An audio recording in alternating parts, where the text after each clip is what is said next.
सबको मेरा नमस्कार। मेरा नाम रश्मि है और मैं पिछले 17 सालों से अर्बन गार्डनिंग कर रही हूँ और मैं टेरेस पे मेरा गार्डन है। और आज हम जिस सब्जेक्ट पे बात करेंगे वो है इंटीग्रेटेड अर्बन गार्डनिंग। आप लोगों ने इंटीग्रेटेड फार्मिंग का नाम तो सुना होगा, जो कि बहुत लार्ज स्केल पे हमारे देश में हो रहा है। लेकिन जब इंटीग्रेटेड अर्बन गार्डनिंग की बात होती है तो हम क्या करेंगे वो आज हम जानेंगे। और इंटीग्रेटेड अर्बन गार्डनिंग का मतलब क्या है? इसका मतलब ये है कि हम अपने सॉइल को कैसा रखें, हम पेस्ट का मैनेजमेंट कैसे करें, हम वो कौन से प्लांट लगाएं, इसके साथ साथ आउटर रिसोर्सेज का जितना कम से कम इस्तेमाल हो, अपने खुद के सीड, अपने खुद के जो कटिंग्स, और इस तरह से अपने गार्डन को डेवलप करना है जिसको आप बोल सके कि ये इंटीग्रेटेड है। और इंटीग्रेटेड का एक और मतलब भी होता है कि आप डिफरेंट टाइप के प्लांट लगाते हैं उसमें फ्रूट भी हो गया, उसमें आपके ऑर्नामेंटल प्लांट्स भी आते हैं, उसमें वेजिटेबल भी आता है। ऐसा नहीं है कि हम सिर्फ एक तरह के प्लांट लगा दें तो आपका गार्डन सस्टेनेबल हो पाएगा।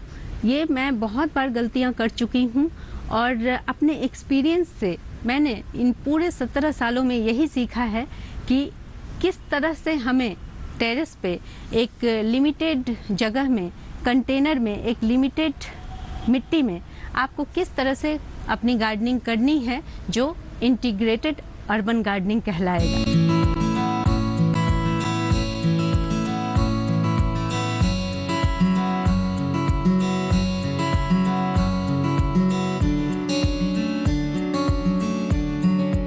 देखें, यहाँ पे मैंने फ्लावर प्लांट भी लगा रखे हैं जो सीजनल है। इनका भी अपना इम्पोर्टेंस है क्योंकि ये पॉलिनेटर्स को बहुत अट्रैक्ट करते हैं। और इसी पॉट में मैंने एक टमाटर का भी प्लांट लगाया हुआ है जो बहुत अच्छे से ग्रो कर रहा है। तो अब मुझे किसी बात की परेशानी आगे नहीं लेनी पड़ेगी कि मेरा टमाटर आएगा या नहीं आएगा। मुझे 100% यकीन है कि इस तरह से प्लांटिंग करने से बहुत अच्छा रिजल्ट मिलता है, बहुत अच्छा प्रोड्यूस मिलता है।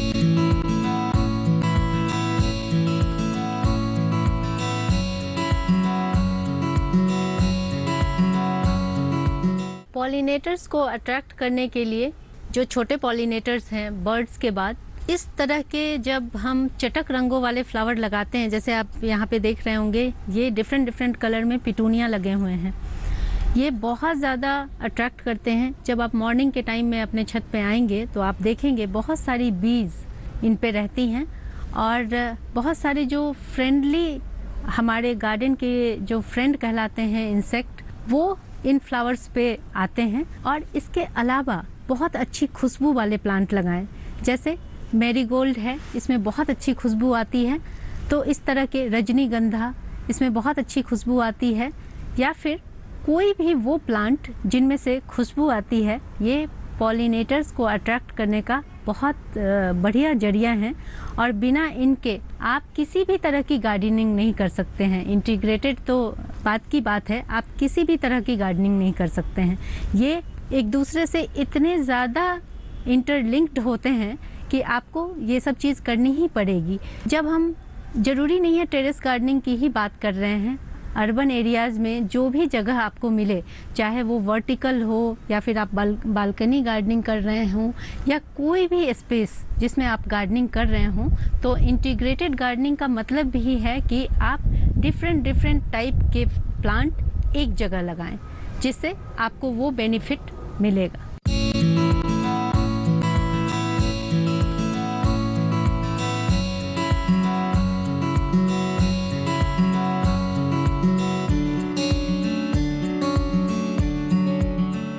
इंटीग्रेटेड गार्डनिंग के लिए एक और चीज़ हमें डेवलप करनी चाहिए, वो है माइक्रो क्लाइमेट। ये माइक्रो क्लाइमेट कैसे डेवलप होगा, उसके लिए 3 चीज़ें जिम्मेदार होती हैं। पहला है विंड, दूसरा है सनलाइट और तीसरा है ह्यूमिडिटी। ये 3 चीज़ हमें क्रिएट करनी है जिससे कि ये क्लाइमेट डेवलप हो सके। इससे आपका प्लांट कभी मरेगा नहीं, खराब नहीं होगा और उसकी हेल्थ भी बहुत अच्छी रहेगी। उसके लिए हमें क्या करना है, आप मेरे पीछे कुछ प्लांट देख रहे होंगे।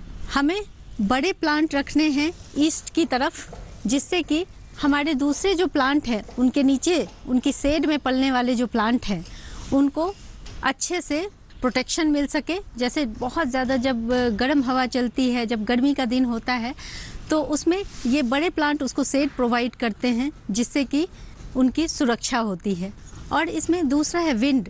जैसे कि अब विंटर का सीज़न आ रहा है, बहुत ठंडी हवाएं चलती हैं, उससे भी आपके नाजुक प्लांट जो आपने बहुत शौक से लगाए होंगे वो ख़राब हो जाते हैं। लेकिन इस तरह से जब हम प्लानिंग करते हैं तो हमारे वो प्लांट प्रोटेक्टेड हो जाते हैं और हमें उसके लिए किसी दूसरे तरह की या किसी आपको अलग से शेड क्रिएट करने की ज़रूरत नहीं पड़ती है। और इसके लिए तीसरा जो सबसे इम्पॉर्टेंट पॉइंट है वो है ह्यूमिडिटी। जनरली हम सोचते हैं कि हमने पौधों को पानी दे दिया, पौधे सिर्फ जड़ों से पानी लेते हैं, लेकिन ऐसा नहीं है। प्लांट अपने पत्तों से भी पानी लेते हैं, अपने आसपास के एनवायरनमेंट में जो मॉइस्चर होता है उसको एब्जॉर्ब करते हैं अपने लीफ के थ्रू। तो हमें जब हम बड़े प्लांट लगाते हैं और वाष्पोत्सर्जन की क्रिया होती है तो उससे हमारे जो उसके आसपास के जो प्लांट हैं वो उनको भी उससे लाभ होता है और उनको भी कुछ ना कुछ ह्यूमिडिटी मिल जाती है। मान लिया जाए कि अगर आपने कभी किसी आसपास के प्लांट में पानी देना भूल गए, आपके पास बहुत सारे प्लांट हैं, तो ऐसा होता है कि हमारे प्लांट ख़राब हो जाते हैं। गर्मियों में बहुत ज़्यादा जब हीट होती है तो प्लांट के ख़राब होने के चांसेस ज़्यादा होते हैं। लेकिन आप देखेंगे कि अगर आप इस तरह से अपने प्लांट इंटीग्रेटेड गार्डनिंग जब आप करते हैं इस तरह से, तो आप देखेंगे कि उन सारे प्लांट्स को इक्वल अमाउंट में मॉइस्चर मिलता है, ह्यूमिडिटी, एक ह्यूमिड वातावरण तैयार होता है, जिससे कि आपके सभी प्लांट स्वस्थ और अच्छे से ग्रो करते हैं। मैं आप लोगों को दिखा दूं कि पीछे कौन कौन से प्लांट मैंने लगा रखे हैं। तो यहाँ आप देख सकते हैं ये नींबू से लदा हुआ एक प्लांट है जो काफ़ी बड़ा है और ये 17 साल पुराना है और 17 साल से लगातार फ्रूटिंग कर रहा है। और इसके पीछे आप देखेंगे अमरूद का प्लांट है, वो भी अभी फ्रूटिंग पे है, उसमें भी फ्रूट लगे हुए हैं। ये बड़े बड़े प्लांट हैं, इसको सबसे पीछे की साइड रखना चाहिए। उसके बाद आप यहाँ देखें ये चीकू का प्लांट है, इसमें भी बहुत सारी फ्लावरिंग हो रही है, चीकू फलते भी हैं। इसके साइड में ये अंजीर का प्लांट है जिसने अभी अपने पत्ते शेड किए हैं, गिरा दिए हैं इसने, लेकिन बसंत का मौसम आते आते इनमें पत्तियाँ आ जाएंगी। ये भी बड़े प्लांट की श्रेणी में आते हैं। उसके पीछे यहाँ कुछ फ्लावर प्लांट हैं, अमलतास का प्लांट है जिसको मैंने प्रून कर दिया है। फिर से पीछे एक अनार का प्लांट है जिसमें भी फ्रूटिंग अभी चल रही है। तो ये बड़े बड़े फ्रूट प्लांट पीछे की तरफ हैं जिनकी शेड में यहाँ पेंसिल कैक्टस है जिनको बहुत ज़्यादा पानी की ज़रूरत नहीं पड़ती है। आप यहाँ देख सकते हैं ये सुदर्शन प्लांट है जो सालों भर हरे भरे रहते हैं, इनको भी बहुत ज़्यादा पानी की ज़रूरत नहीं पड़ती है, इनके मॉइस्चर से ही ये ग्रो करते हैं। और नीचे भी आप कुछ कैक्टस और कुछ इस तरह की वैरायटी देख सकते हैं। जब हम इधर आते हैं, इधर भी सेम चीज़ें मैंने क्रिएट की हुई हैं। बैक साइड में आप देखेंगे बड़े बड़े प्लांट हैं। ये प्लूमेरिया का प्लांट है जिसको हम लोकल भाषा में चंपा कहते हैं, और ये अशोक का प्लांट है। फिर से यहाँ हिबिस्कस का प्लांट है, ये मोर पंखी है, और इसके नीचे मैंने अपने सारे गुलाब के प्लांट रखे हुए हैं जिसको बैलेंस वे में धूप मिलती है इन प्लांट्स की वजह से। और ये उसी तरह से सेम हवा से भी बचे रहते हैं, क्योंकि गुलाब के प्लांट जहाँ होते हैं, जैसे ये देसी गुलाब मैंने लगाया हुआ है, जब बहुत तेज़ हवा चलती है तो सारे प्लांट जहाँ एक सप्ताह इनको चलना चाहिए वहाँ 2 ही दिन में बिखर जाते हैं। तो विंड से भी बचाना उतना ही ज़रूरी है, और इसके लिए मैंने कोई भी एक्स्ट्रा चीज़ नहीं किया है, बस पीछे मैंने सपोर्ट में ये बड़े प्लांट लगा दिए हैं जिससे ये हवा को बैलेंस करता है, और इस वजह से मेरे प्लांट बहुत हेल्दी चल रहे हैं। अभी आप कुछ दिन पहले अगर देखते तो यहाँ पे गुलाब भरे पड़े थे। अगर आप ध्यान से देखेंगे तो इसमें बहुत सारी कलियाँ बनी हुई हैं जो मुझे लगता है कि 10-15 दिन में खिल जाएंगी। तो इस तरह से अगर हम अपने गार्डन का मैनेजमेंट करें तो कोई ज़रूरत नहीं है कि हमें बाहरी चीज़ों पे डिपेंड होना पड़े और हमेशा उस पर काम करना पड़े। बहुत कम एनर्जी और बहुत कम रिसोर्सेज में आप इस तरह से अपने प्लांट को ग्रो कर सकते हैं।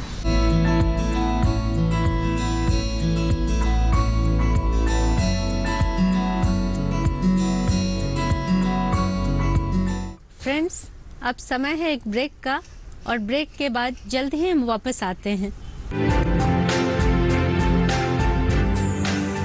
हमने फसल बीमा योजना को अधिक प्रभावी बनाया, उसके दायरे में ज्यादा किसानों को लाए। नहीं है डर, नहीं फिकर, मिली हमें नई डगर।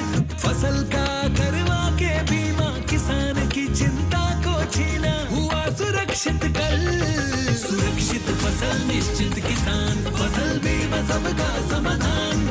आज ही प्रधानमंत्री फसल बीमा योजना से जुड़ें और फसल नुकसान से होने वाली आर्थिक हानि से निश्चिंत हो जाएं, ताकि प्राकृतिक और स्थानीय आपदा पर भी फसल नुकसान होने पर आप उसकी सही कीमत पाएं। प्रधानमंत्री फसल बीमा से जुड़ने के लिए आज ही नजदीकी कृषि कार्यालय, सहकारी समिति, बैंक शाखा, अधिकृत बीमा कंपनी या जन सेवा केंद्र में जाएं, क्योंकि सुरक्षित फसल निश्चित किसान। फसल बीमा सबका समाधान। कृषि एवं किसान कल्याण मंत्रालय, भारत सरकार। ब्रेक के बाद आप सभी का स्वागत है। आइए जानते हैं इंटीग्रेटेड गार्डनिंग के बारे में कुछ और बातें।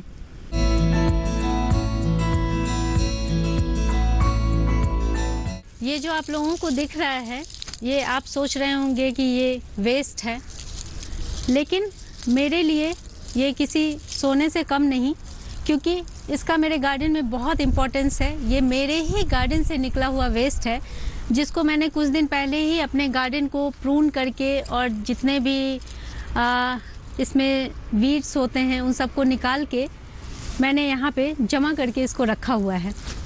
इसका मैं मल्टीपर्पज़ यूज़ करती हूँ, क्योंकि इंटीग्रेटेड गार्डनिंग में एक इस चीज़ का भी बहुत अहम रोल होता है कि आप अपने वेस्ट का प्रबंधन किस तरह करते हैं और बाहरी रिसोर्सेज पे कितना कम डिपेंडेंट होते हैं।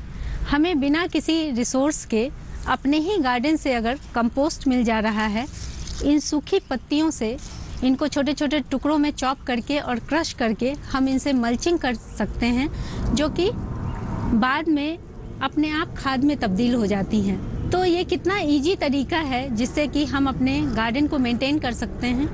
हम अपने इस वेस्ट का इस्तेमाल करके बाहरी रिसोर्सेज पे कम से कम अपनी डिपेंडेंसी रख सकते हैं और अपने गार्डन के से निकले हुए इस वेस्ट को ही फिर से इस लायक हम खाद बना के, कंपोस्टिंग करके और मिट्टी में सूखी पत्तियों को मिला के हम मिट्टी की स्वास्थ्य को सही कर सकते हैं और हमारा वेस्ट निकल रहा है उसका मल्टीपर्पस यूज़ अपने गार्डनिंग में ही कर सकते हैं।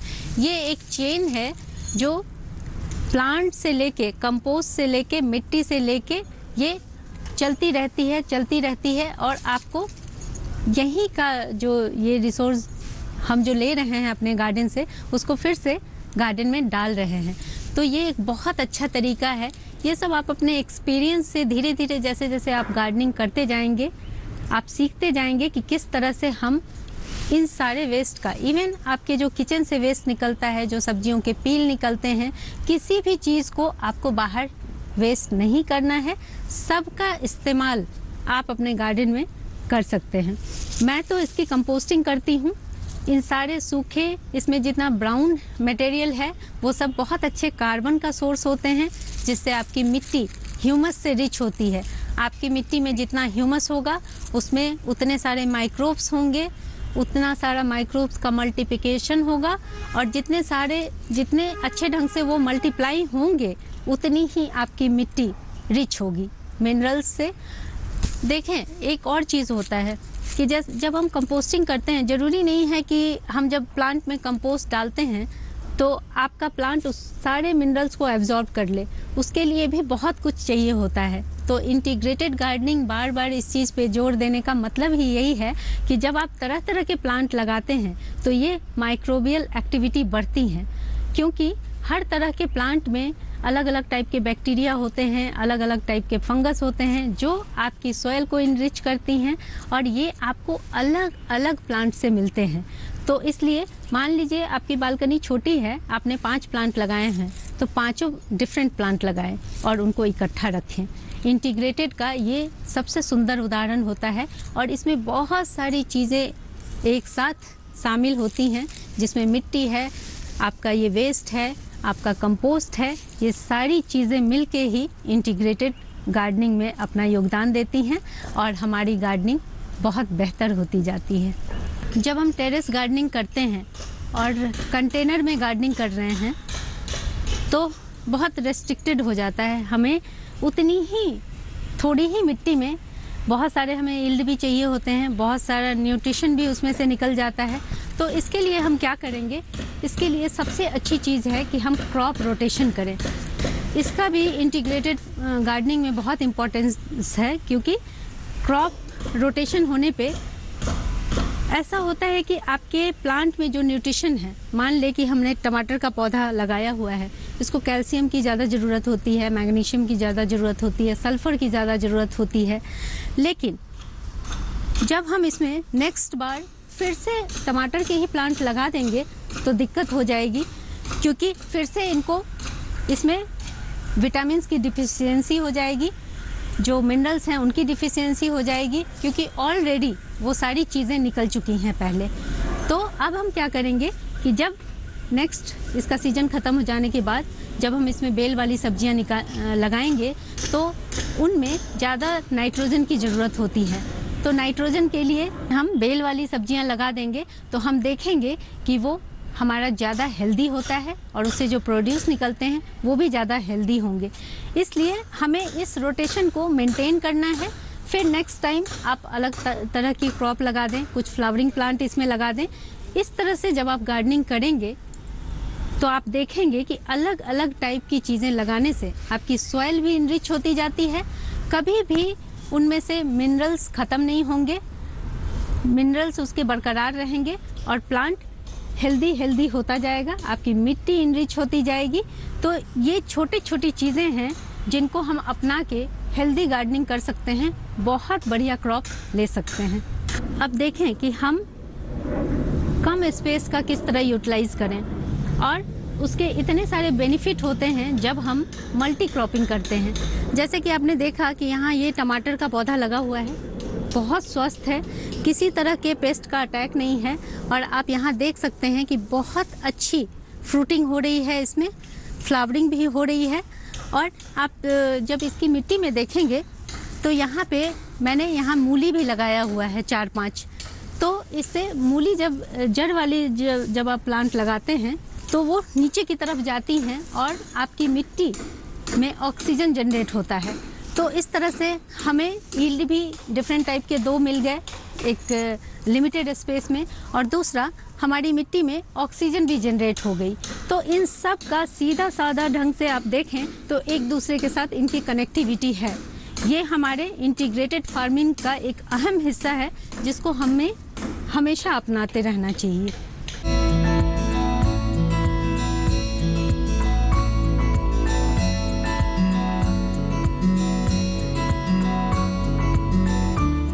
दोस्तों, छत पे बागवानी में समय है एक और ब्रेक का। मिलते हैं ब्रेक के बाद। Hey girls! Hi! Congratulations! आज तो पार्टी चाहिए। पहले चैंपियन के साथ सेल्फी लेंगे। आइडिया, यही करते हैं पार्टी। Pizza party. ये चल अपना कार्ड और पिन दे। मेरे कार्ड की डिटेल्स मैं खुद ही डालूंगी। आरबीआई कहता है अपना पिन, ओटीपी, सीवीवी या इंटरनेट बैंकिंग पासवर्ड किसी के साथ शेयर ना करें। ऑनलाइन बैंकिंग सिर्फ अपने कंप्यूटर, मोबाइल और सिक्योर नेटवर्क से करें। Bye girls. कहाँ जा रही है? सुना नहीं? No sharing. आरबीआई कहता है जानकार बनिए, सतर्क रहिए। ब्रेक के बाद आप सभी का स्वागत है। आइए जानते हैं इंटीग्रेटेड गार्डनिंग के बारे में कुछ और बातें।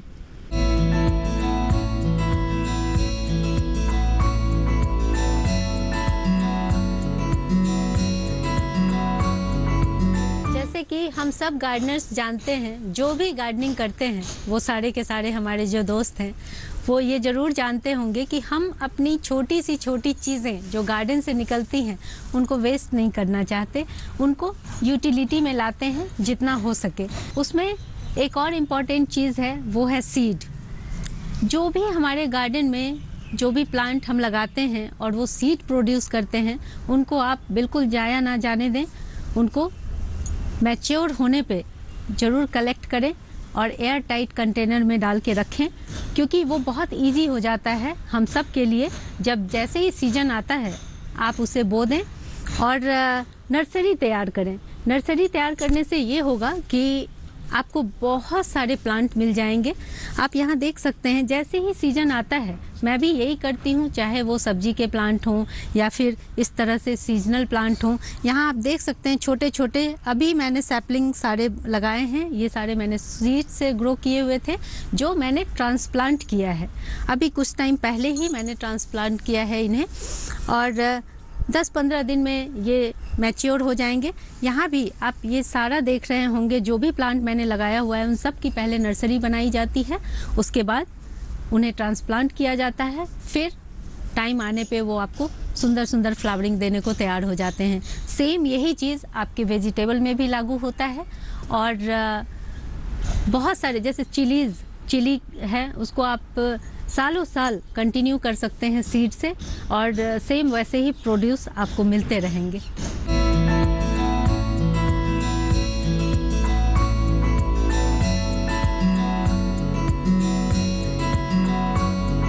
दोस्तों, अभी आपने देखा कि किस तरह मैंने बहुत तरह के प्लांट्स को अपने टेरेस गार्डन में उनका इस्तेमाल करके और उनका सही ढंग से मैनेजमेंट करके और मेरे गार्डन में जितनी भी चीज़ें हैं जो मेरे गार्डन से निकलती हैं उनका यूज़ करके, खुद की कंपोस्टिंग करके, खुद का सीड लगा के और भी जितनी तरह की चीज़ें मैंने आपको आज इस इंटीग्रेटेड गार्डनिंग के बारे में बताई, उन सब का इस्तेमाल करके मैंने अपने गार्डन को एक सुंदर सा इंटीग्रेटेड गार्डनिंग का रूप दिया है। तो इसी तरह से मुझे लगता है कि ये जो चीज़ें हैं इनको हमें अपनी हैबिट में डाल लेना चाहिए। इससे हम बिना किसी ज़्यादा परेशानी का, बिना किसी एक्स्ट्रा रिसोर्सेज का यूज़ किए हुए बहुत अच्छे से कम रिसोर्सेज में बहुत बढ़िया गार्डनिंग कर सकते हैं। और हम सब का ये मोटिव होना चाहिए कि हम सब मिनिमम चीज़ों में मैक्सिमम आउटपुट देने की कोशिश करें। इससे हम भी सेटिस्फाइड रहेंगे और हमारी गार्डनिंग तो चलती ही रहेगी।